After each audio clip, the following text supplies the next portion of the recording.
that warriors cry to cleanse their souls. And for me, it was as though this warrior in me decided in that moment I had to stand up and begin to do what I needed to do to understand what was happening for me, and then to begin to help others and what they may be experiencing as well. And so you asked, what is racial stress and trauma? That was racial stress and trauma. You're listening to Dr. Kristee Haggins on Psychologist Off the Clock.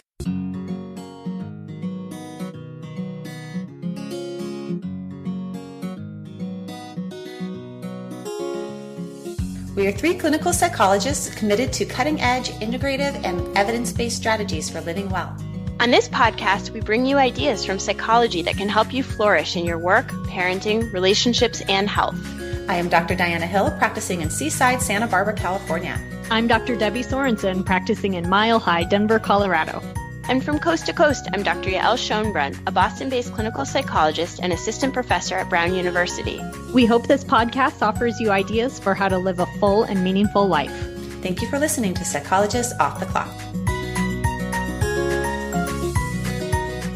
Debbie, I'm really excited to share Dr. Kristee Haggins with you today. She was the director of clinical training for me when I was on internship at UC Davis, and she's a real powerful leader in the field of racial trauma. And I'm curious, what was the impact of the episode on you? It was very powerful to listen to. It really started me thinking about some things in a new way. I'm really grateful for her coming on to the podcast and also for the work that she's doing. I think just hearing her talk about the power of the Black healing circles that she's doing, those sound amazing. And as a white clinician, I can't be involved in those for reasons that make perfect sense. And I can still integrate this into my clinical work. And I even just recently listened to this episode, and I've already brought this up with a client, a Black male that I was working with, and he talked about an experience that he had. And I just asked him if, I said, that sounds like racism. And I talked to him about racial trauma, and I asked if it felt traumatic to him. And it really resonated and I think validated his experience. And it led us to have a deeper conversation about it than I think we would have otherwise. So to me, it's a really wonderful framework to keep in mind in the clinical work that I'm doing. And I'm also really excited about the workbook that you mentioned was sent to you, because in the area of healing racial trauma, the work is ongoing for all people.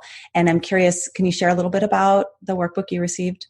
Yeah, this is just coming out this coming August 2019. So it's really hot off the presses here. It's called The Racial Healing Handbook, Practical Activities to Help You Challenge Privilege, Confront Systemic Racism, and Engage in Collective Healing by Annalise Singh. And I think it's going to be really helpful for people who want to explore this issue more and to bring it in a personal way. So enjoy Dr. Haggins' wisdom. I think you will really find this episode meaningful and powerful, and share it with your friends.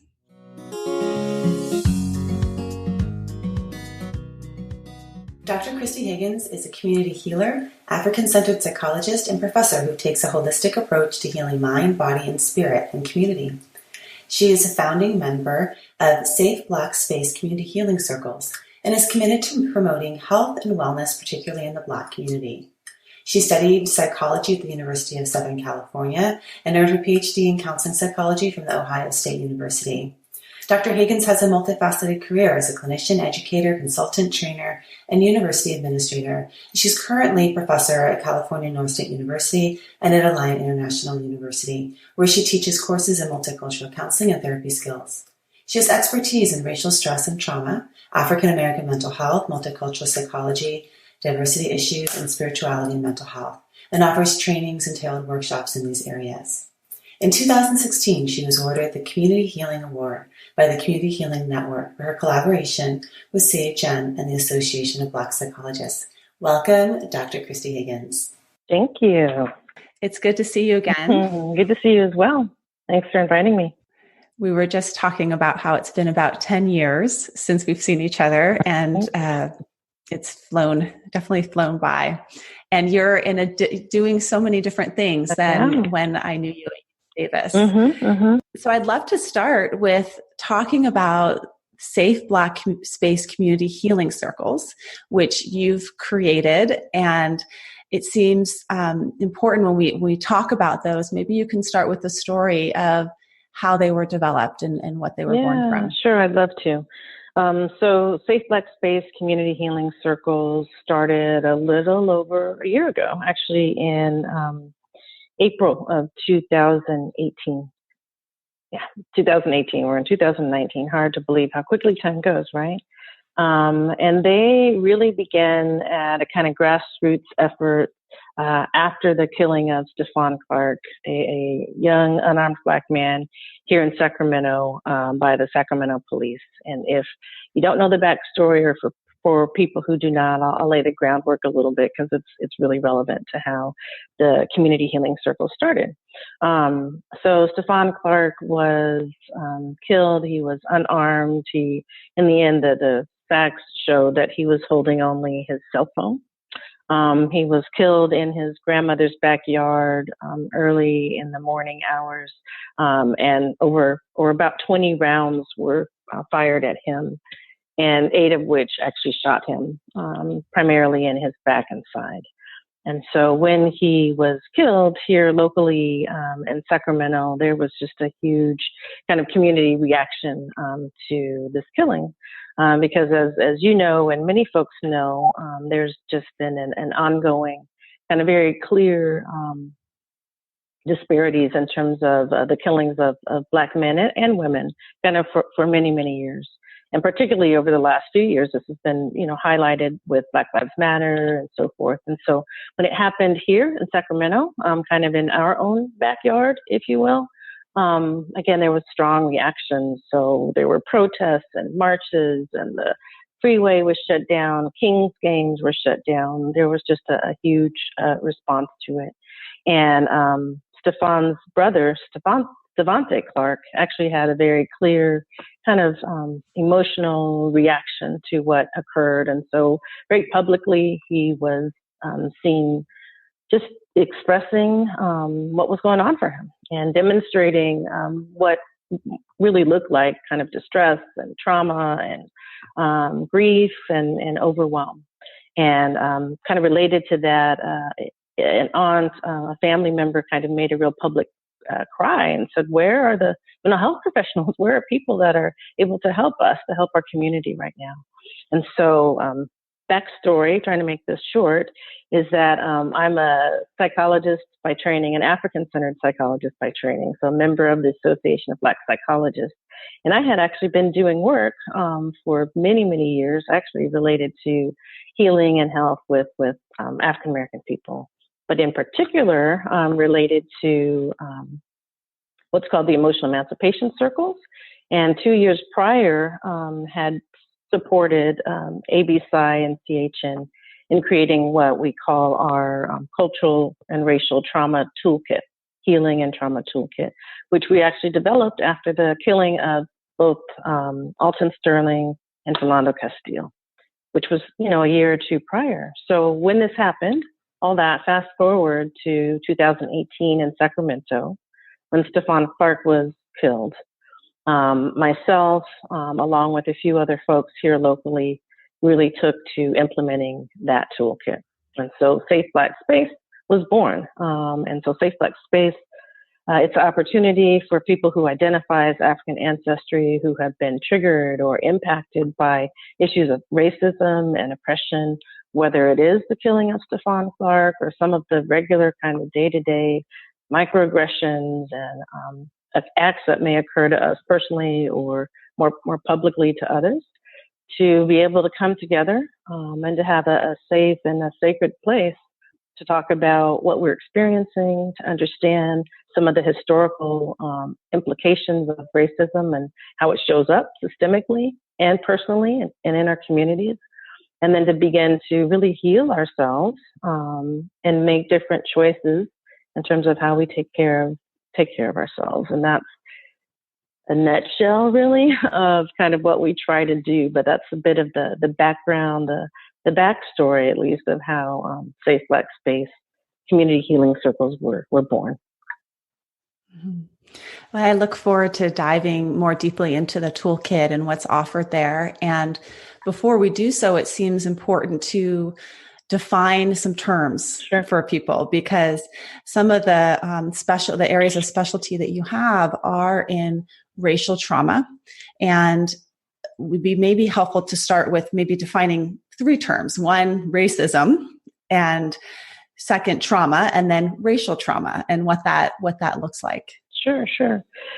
Racism, we often think about it, and at some level, it can be, individual racism, right, where we may prejudge, mistreat someone based, particularly on their phenotype of how they appear racially. But really, what I'm referring to and talking about as well are the larger systemic issues, the institutional racism, where structures have been intentionally put into place that indicates, suggests, states, sometimes quite literally, that there's one group of people that is better than another, or that holds more power than another, right? And so, particularly within the United States, and really quite internationally, but I'm talking about the U.S. at this point in time. There are structural kind of institutional racism that has existed, since the beginning of this country. And so racism has to do, and particularly as I'm talking about with Black people, some of the ideas that we are inherently or genetically inferior, in particular to people who are white. Okay. And so when we talk about racism, and then we begin to talk about trauma, many of us have experienced trauma regardless of our racial, ethnic, cultural background, right? Or we may have experienced stress. And stress is kind of that normal, everyday stuff that we live with, right? Most of us have bills to pay, or we may have children or elders or family members that we're helping to take care of, or we might have health issues. So stress, right? Versus trauma is kind of that next level, that next layer of what can be called toxic stress, or these wounds that are very difficult to heal from, and that may actually suggest, when you are in a traumatic situation, that you might be in fear of being killed or threatened in some way. And so there's racism, right? And then we've got trauma, and then you tie the two together. What we're talking about is racialized trauma, or sometimes what is referred to as post-traumatic slavery syndrome, or PTSD in a kind of different way.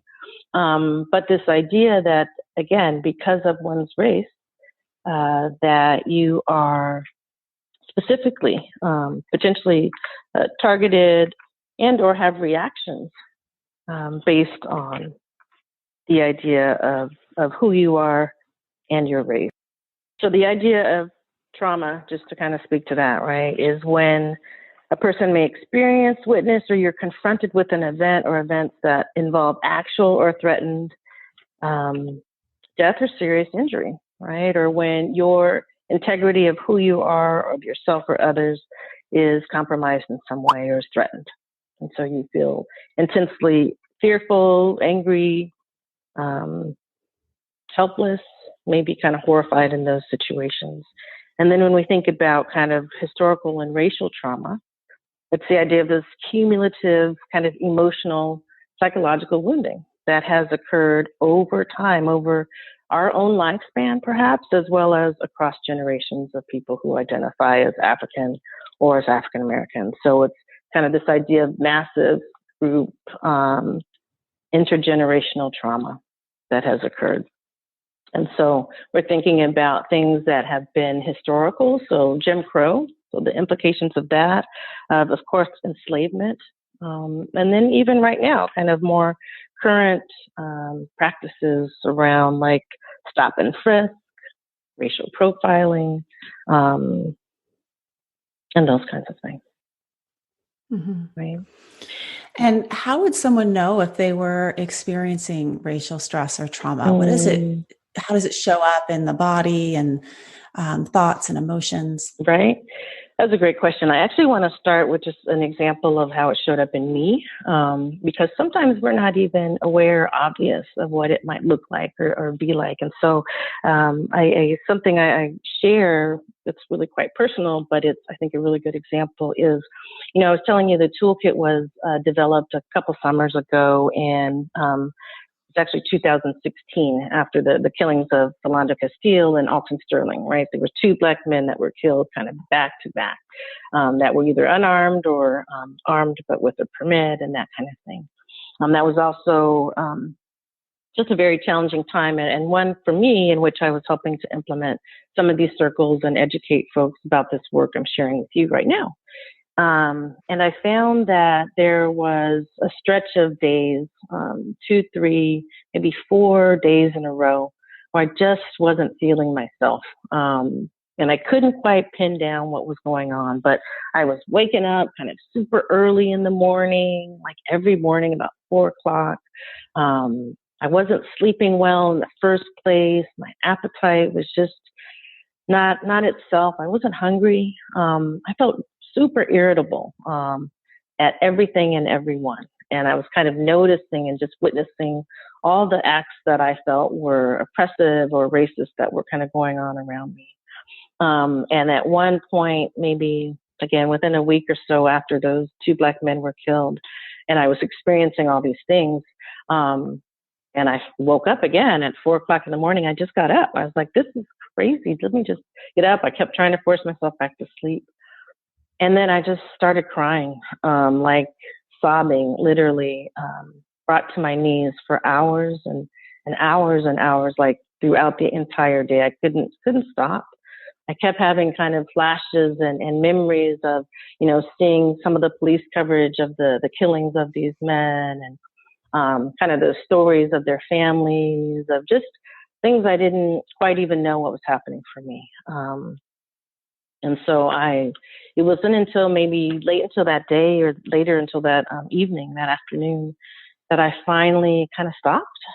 And for me, I tapped into some of what I had learned through African-centered psychology. And it was this quote that kind of came to me, and it's a Tongan saying, and it says, warriors cry to cleanse their souls. I'll say that again. It's so powerful, right? Just take that in. That warriors cry to cleanse their souls. And for me, it was as though this warrior in me decided in that moment I had to stand up and begin to do what I needed to do to understand what was happening for me, and then to begin to help others and what they may be experiencing as well. And so you asked, what is racial stress and trauma? That was racial stress and trauma. I was feeling traumatized, overwhelmed by what I had witnessed, by my own kind of personal experiences that were tapped around issues with law enforcement, family kind of history and background, things that I didn't even know kind of were going on. And it showed up in all the different ways that we would associate with trauma, right? So my sleeping, my eating, my emotions, my reactions, my irritability, the tearfulness, the overwhelm, all of those things. And so that's what it can look like. And I sometimes joke, but it's not a joke, that when people of African ancestry are being bombarded by so much messaging around our inhumanity, or seeing our lives just not being valued for anything, it again creates this level of stress and overwhelm that can be almost crippling. And so I joke around the idea of calling in Black, right? How we call in sick, calling in Black. And that is literally, I didn't call in Black in terms of call my boss and say, I'm calling in Black today, but I called in sick that day, because my mental, emotional, physical health, I was not well. I was not well enough to show up and be present and perform in the way that I needed to. And later on, and I'll just briefly mention, I can say more later, but there's research that actually shows that people of African ancestry and other people of color, but particularly this research was looking at killings of unarmed Black men by police, by law enforcement. It was done recently, like 2014, 2016. They surveyed over 100,000 African American folks and white folks who lived in states where there had been a killing of Black men within the past 3 months. And they looked at kind of health and mental health outcomes and various factors, and they found that African Americans were more likely to endorse having a sick day or having their health impacted than people who identified as white when an African American person who was unarmed was killed by law enforcement. So just the reality of this is what I'm referring to when we talk about racial trauma. You were talking about some of the psychological impacts of racism, and there's also really alarming health impacts. Recently, the city of Milwaukee defined racism as a public health crisis. And the reason why they did that was because of the urgency of the situation, as well as the resources that they need to be distributed to address the level of the problem that is occurring. And everything in terms of a public health crisis, from differences in graduation rates to employment rates to the speed at which an ambulance will show up at your house, given your race. So there's these massive, not only psychological impacts, but also physical impacts of racial trauma. And what I really heard in your description there was 3 pieces. One was the awareness component, identifying and waking up to, okay, the changes that I'm having in my sleep or my appetite is due to this. This is the cause. Racial trauma is the cause, not something else going on here. And then I also heard you, in using that quote, connect to something bigger, a bigger source and resource, spiritual resource, as well as practice of self-care. And it seems like those 3 components are really at the core of your racial trauma, the toolkit that you created. So I'd love for you to talk a little bit about the emotional wellness skills that you teach. Thank you, Diana, for noting all of that. And I'm going to actually go back a little bit to one of the first things you said about racism being a public health, like it's a crisis. And the idea that this impacts everyone, like our entire kind of world really has been kind of caught up in some of the lies around the inhumanity of people of African ancestry and the ways that it shows up, particularly for people who are Black, is in almost every area of our lives, right? So whether it's in mental health, physical health, it's the criminal justice system, educational system, that there are just layers in which we can see how our institutions have systemically impacted who we are. And so I think that there's much work to be done. And another quote that I like, and then I'll respond to your question. Another quote that I really like is Alice Walker says that healing begins where the wound was made.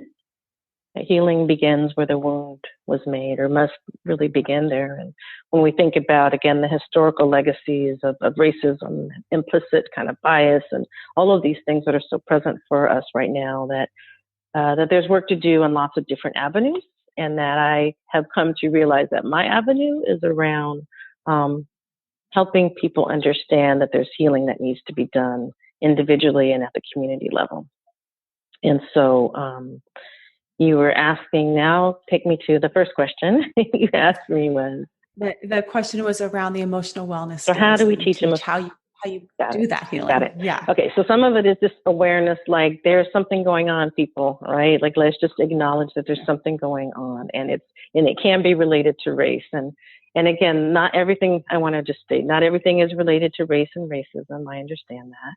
And we're complex beings, right? Where we have multiple intersecting identities. And so part of what I'm doing or wanting to do for the Black community is just recognize that this is part of our story. Okay. The idea of just health and mental health and wellness and how race and racism and oppression can be a part of that. So that's just the first step, is just awareness, right? And then a piece of that is the unpacking of what is ours and what is really our strength. What is the resilience that is true to who we are as people of African ancestry? Because, gosh, there's so much to say, Diana. I'm going in all these different directions. So let me just finish this thought. So part of it is understanding, again, what the history is, so that then you can begin to engage in behaviors or decisions about yourself, your family, your community that are going to be good and healthy for you. And so you had mentioned for me in my previous quote that there was something bigger, like this idea of source or the universe, this divine force. And part of what African-centered psychology really talks about is very, very spiritual in nature, not necessarily religious. So it isn't about proselytizing or having someone engage in any particular religious belief. But this idea, as it connects to some of the historical connections and cultural connections, that we are spiritual beings manifest in these material bodies, and that the idea that there's this divine order, this divine force that's always kind of working on everyone's behalf. And so part of what we talk about in healing circles, part about self-care as it relates to me and in these circles, is being able to really connect with that truth versus kind of the understanding and the unpacking of the lies that disconnect us from that truth and from who we are. And that tell us that in whatever ways, because we show up with darker skin or black skin, that somehow that makes us inferior. So it's a kind of challenging of that. And then we teach other kind of real just practical skills. There's a lot of real powerful things that happen both in safe black space community healing circles as well as in the emotional emancipation circles. Some of it is affirmations. So sharing just positive quotes, some of which, I'm sharing with you today, right? That kind of allow us to rethink, to reimagine, to conceptualize ourselves in different ways or to understand what we might be going through, right? Also real practical skills. So teaching kind of deep breathing, diaphragmatic breathing techniques or strategies that we engage, particularly in safe black space, and having people kind of write out just what's a note card that they can take, that they identify, that they take with them around something that they're going to do to take care of themselves throughout the next day, weeks, or months to come. Can you describe for us a little bit about what the Safe Black Space groups look like and what their structure is? And actually, I want to back up and just acknowledge that I'm kind of simultaneously describing the work that I am doing and that we are doing here in Sacramento, which are called Safe Black Space Community Healing Circles, which evolved out of the work of the toolkit that I was describing earlier, right? Which is really, I want to call them the baby or the grandchild of the emotional emancipation circles, which were developed by the Community Healing Network and the Association of Black Psychologists. So there's lots of overlap, and there's also some differences. So I'm going to kind of speak real generally, but also just acknowledge there's a few different things I'm describing at the same time. So, but regardless, the work that CHN, Community Healing Network, ABPSI, Association of Black Psychologists, and Safe Black Space, the work that all of us are doing it and others, but the targeted work is really identified around supporting Black people who identify as being Black, of being of African ancestry, in part because of much of what I've already shared with you, recognizing the disparities, recognizing some of the lies that have been told around who we are. I want to mention this video clip from Reverend Dr. Martin Luther King, where he talks about somebody telling a lie one day. And he, basically says that somebody told a lie one day and they made everything Black, ugly, and evil. And how that really, if we condense down, much of the messaging of what we're doing is really trying to unpack that and to identify the mistruth that is beneath that. And I come here tonight and plead with you. Believe in yourself and believe that you're somebody. And as I said to a group last night, nobody else can do this for us. No document can do this for us. No Lincolnian Emancipation Proclamation can do this for us. No Kennysonian or Johnsonian Civil Rights Bill can do this for us. If the Negro is to be free, he must move down into the inner resources of his own soul and sign with a pen and ink of self-assertive manhood his own Emancipation Proclamation.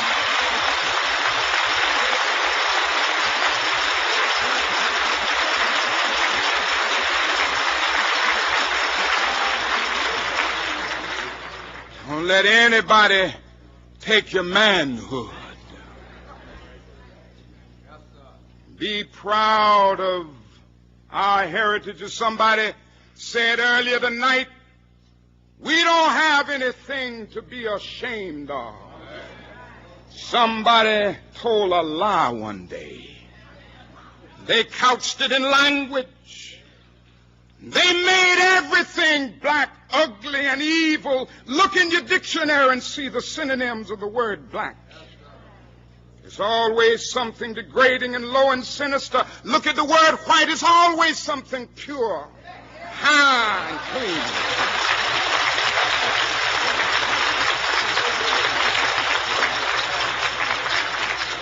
But I want to get the language right tonight.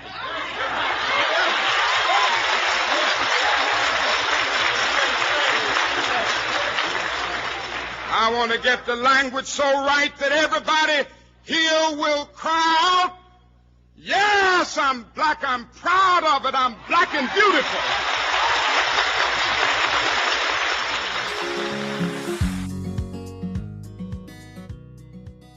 Also in that, understanding that there's been a lot of trauma that has happened to Black people as a result of that lie, right? Through the enslavement process, through civil rights, through Jim Crow, through even now, many of the experiences that we're having. And so because of that, I use this analogy for why these circles are specifically just for Black people. And it's this idea that, you know, sometimes we can be re-traumatized unintentionally when we are in mixed company, people who identify as being Black, or we can feel as though we have to take care of people who are white. And right, we've heard of the phrase of white privilege or white guilt, or now even the terminology white fragility, right?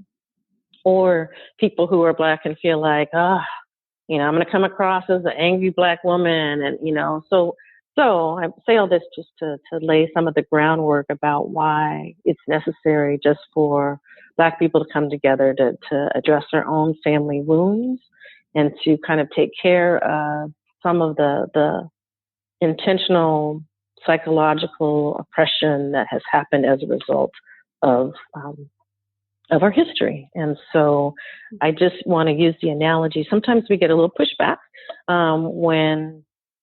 when we say, okay, well, you know, this space right here is just for people who identify as Black or why, and that kind of thing. And I just want to use the analogy similar, like perhaps to the Me Too movement, right? When we think about sexual assault, when we think about women in particular who may have been victimized by a man or someone who identifies as male, and we intentionally create spaces for women only to take care of managing their trauma as it might relate to sexual abuse. It's a similar dynamic to what we're talking about here, right? Kind of creating a safe space for people who've been traumatized by a more dominant kind of culture to come together and to heal themselves. And so the primary kind of effort of Safe Black Space, of the EECs, is to serve kind of broader Black community, kind of understanding that it's the lies that have created all of these issues that we are experiencing in our families and our homes and our communities and in, larger society. So, and I love that analogy. And I think that just as in that analogy of assault with women, that it's not that the men don't need to do their work. Right. It's just that when women are having a group around these really, really vulnerable parts of themselves and feel vulnerable with men present, the men need to be out of that group. Right. We need to have that space. Yep. And I think the same, what in my experience of being at UC Davis with you, there was the option or opportunity to participate in the White Ally Group for the year. Mm. And I came into UC Davis with such little exposure to issues around diversity. And as a white woman in a predominantly white town I had, I was, and still am, but I'm working on it, cluelessness. Mm. And what was so important was for me to be able to go into and feel some of the pain in that group without being what you're saying, without having to then be taken care of by my Black colleague or by people of color in our program. That's not that actually, and I see that also showing up in the women dynamic around sexual assault, sexual trauma, all of that. So I think you're talking about something that's really, really, really important, and that also white people need to do their work as well, and finding groups or finding ways to also experience pain. And I think that part of the problem is emotional avoidance. Yeah. And part of the problem for white people, only speaking for myself as a white person, is my own emotional avoidance, because I can emotionally avoid.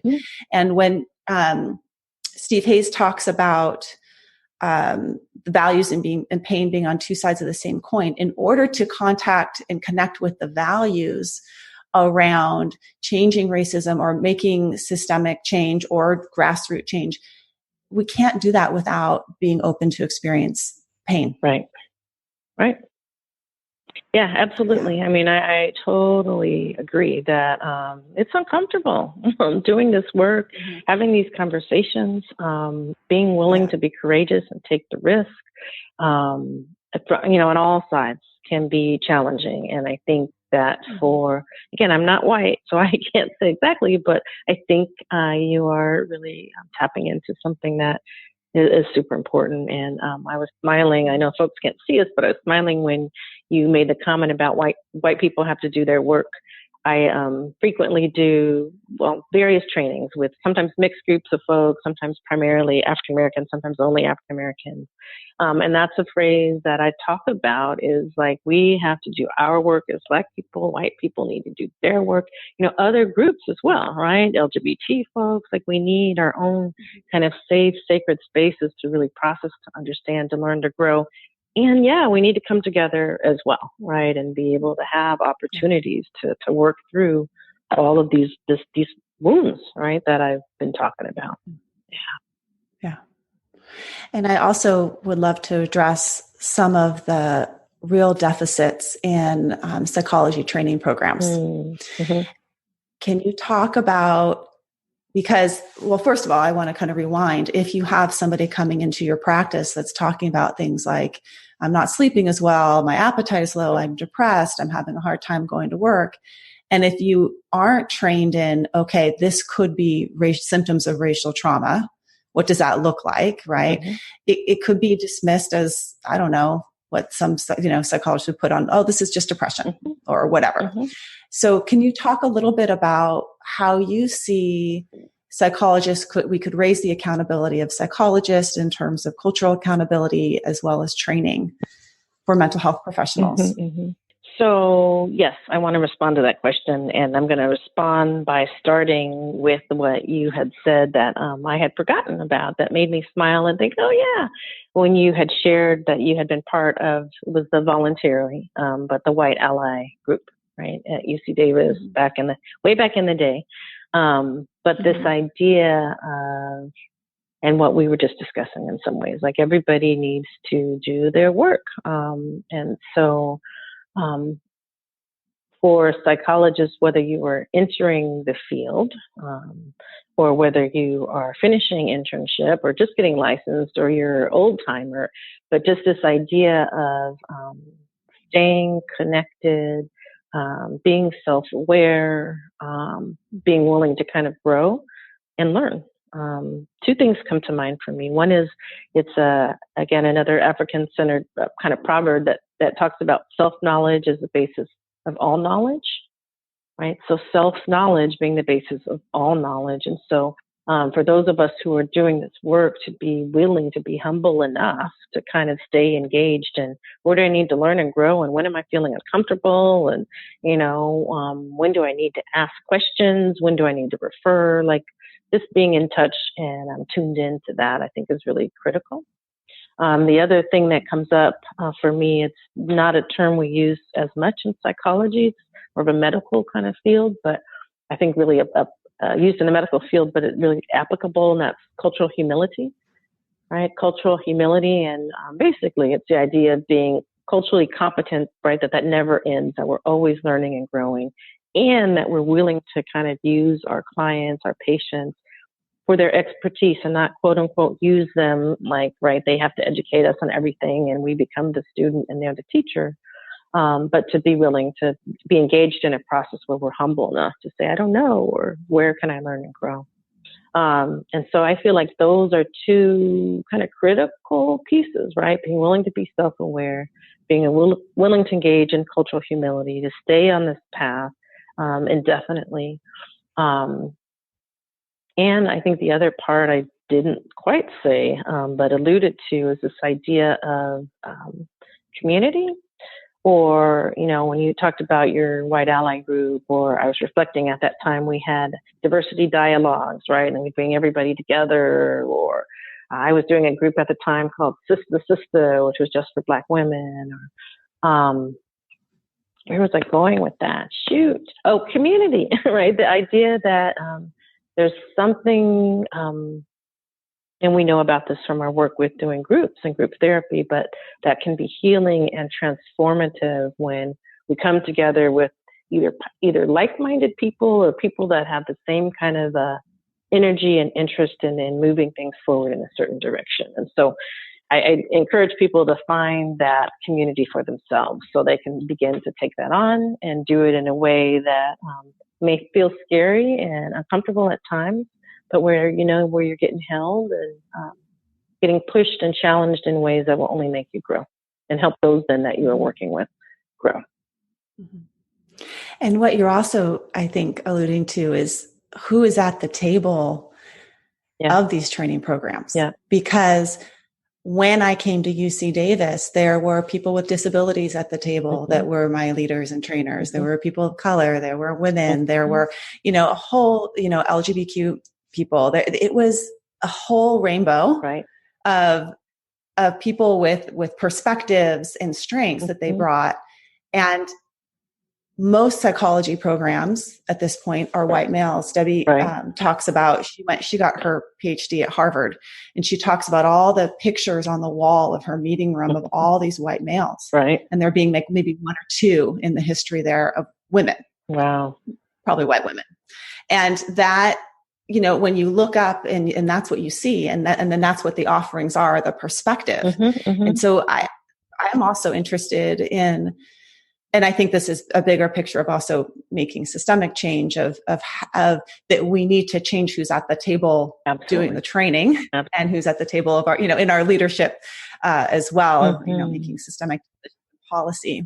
And one of the questions that you write in that just made me pause, and I really found it powerful that you wrote in the toolkit, is that when you are talking to, I got to find this. Sorry, Diana has to edit this out. When you invited people when they're working on the toolkit, and Black people are making decisions in their lives to ask themselves, is this good for me? And is this good for Black people? Mm. And then it also made me think, okay, how could we extend that as a larger community to at a systemic level of when we're making decisions, whether it's who are we hiring for our psychology next clinical psychologist trainer, or who are we taking on our internship, looking at what is the impact of making this decision on African Americans, and how can we make it better? Because the disparity is there. Right. And we have to work on shifting that. I mean, I think one of the reasons that we love to talk about it within the healing circles themselves is, again, just to get Black people thinking about what can we do internally for our communities. How can we make sure that we're taking care of our own, because there is no guarantee. History has shown us that there is no guarantee. There's no one coming to rescue us as a people. And so that is part of, this intention, is just planting these seeds within people of African ancestry to kind of re-engage with their power and their ability to create change wherever they may live and work and be and have influence. And so the idea of, yes, creating the same narrative, the same idea, the same messaging that could be integrated from others, on a larger perspective, I think could only, again, create transformation and change in ways that are needed. And I'm going to use a phrase that the young people use called woke. We need more woke, people who are awake and conscious and aware, who are in positions of power and leadership and policy and policing and, so forth, to be able to say, hey, let's take a look at, kind of what this particular law or this policy means for, in particular, Black people, because we know when we look at, again, all of these factors, they are, unfortunately, we are often at the bottom of the totem pole. And so rather than discount, dismiss, not consider, what if people began to be more conscious of that? I agree. Yeah. What are you seeing as the outcome of people that participate in your groups? What do you see happens for them? Wow, thank you for asking me that. I was just going, wow, because we have another Safe Black Space, which is scheduled for this Saturday. And so we just have sent out another kind of email blast, and then I'll get usually a few emails of, folks that are like, count me in or add this person to an email.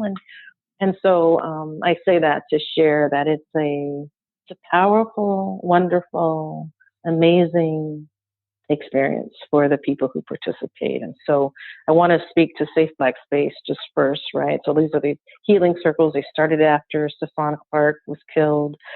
We implement much of the toolkit. They're kind of 3-hour sessions that we take kind of on the road as we might get requests to come to a particular maybe faith community or a community organization or a program, service program. And so there are about 20 or so kind of volunteers that have kind of gone through this training around some of what we're talking about. I've read the toolkit, and there are small group facilitators, and we integrate, again, lots of cultural appropriate, contemporary, historical factors to make this real. And so movie clips, audio files, affirmations, some of the quotes that we've shared. And we use, these circles are about 3 hours long. We use about 1 hour, not exactly, we kind of go with the flow, but the first part is really around just education. What are signs and symptoms of racial trauma and stress? What does it look like? What's the history of racism and oppression, and how does it show up in our lives?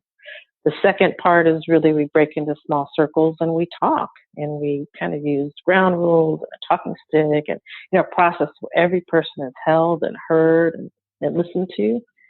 And then we use the third part to then talk about like resources and self-care and how do you take care of yourself. And so there's kind of a structure to it. We use dancing, we use drumming, we use libation. So it's kind of interwoven with all these special, sweet, amazing things. There's laughter, sometimes there's tears. And we informally gather feedback, like, what are you taking away from this? And people I mean, it's so amazing to me. And I think that's why I continue to do this work. There's people are like, I didn't even know I needed this. You know, I've learned about kind of more about who I am. I've learned that community is important to me. People come back. So originally we thought, oh, these are kind of like pop-up crisis intervention kind of things that we're moving through the community. But we have folks that are like, no, you know, they come back multiple times.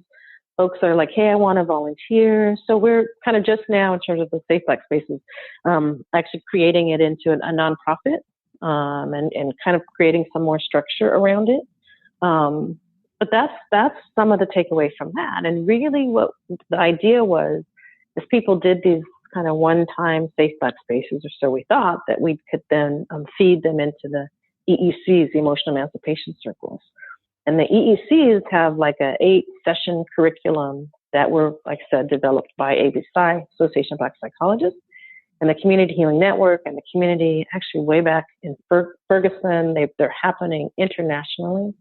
And they integrate in each session a particular kind of African-centered value, and many of the things that we do in Safe Black Space. So it's almost like Safe Black Space is an intro. It's just a drop in the bucket. It's into the EECs. And so those are ongoing groups that meet kind of over, like I said, 7 or 8 or 9 different sessions with the same people, and do a deeper dive into the topics that we're talking about. And people who do those, just a small example, there's a woman now who's become a good friend of mine, and we just had dinner last week. And she is someone who heard me present about the EECs maybe 3 years ago. She said, if you ever do one, I want to become part of one. So when I started one, she became part of it. I did it for like 3 cycles. She was part of the first part. The second part, she became part of the Safe Black Space volunteer group. We trained a bunch of people in the EECs after Stephon Clark was killed. She was one of those folks. So then she offered an EEC. You get the progression, right? So she heard about it, wanted to be in an EEC, was part of an EEC, got trained to be a facilitator, facilitated a circle, and it was great. And so she had dinner with me last week, and she said, Kristee, she said, I'm so grateful, right, just for the opportunity to do that, how much I've learned and grown. She said, I was actually having a conversation with my boss, who said to me, I can tell, I can see how much you've grown and developed, and like just your way of thinking and being and how you are, you know. And that was another person of color. It wasn't an African-American person, but just to have that level of affirmation, right? And part of this work is it's beyond you, it's beyond me. It's about how do we heal each of ourselves individually, and then kind of be that ripple out into, okay, the people then that I know and love, and maybe at my job, and right. And it's just the conscious ways that we can behave and be and think differently. Yeah. And what I'm hearing in there is that there's healing in providing the healing. And yes. So kind of going back to the beginning of this episode, when you were talking about the racial trauma you personally were experiencing, right. I'm wondering how doing this work is personally impacting you and your trauma experience. That's a really good question.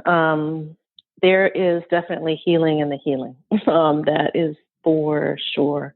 That many of the people, the volunteers, the 20 or so that I mentioned, there's usually at each circle, the Safe Black Space will have a good 8 to 10 kind of volunteers, and that's about what we need to kind of do all of the things that we do.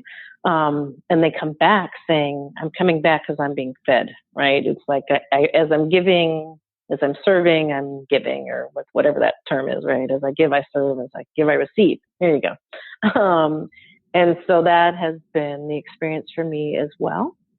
However, this is hard work, right? Like just the idea of what we have been talking about. And these are 3-hour sessions, which really ends up being more like 5-6 hours by the time we go in.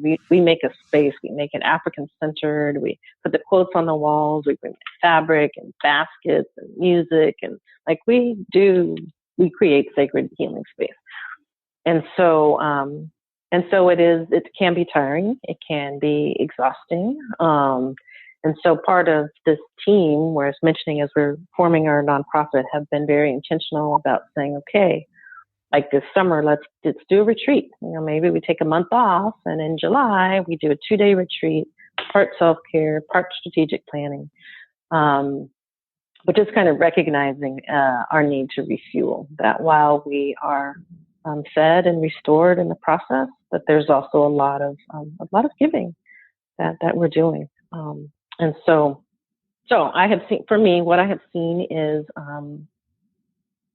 this like energy, right? That even though I'm talking about sometimes I get tired, there's this other part of me that feels super like motivated and excited to continue to spread the word. And I had mentioned that we just began to send an e-blast out about our upcoming Safe Black Space this Saturday, and how, again, as I then get feedback from people that are like, hey, I can't wait, or, it's like, oh, yeah, that's why I'm doing this work. That's why we're doing this work, that it's bigger, again, than me.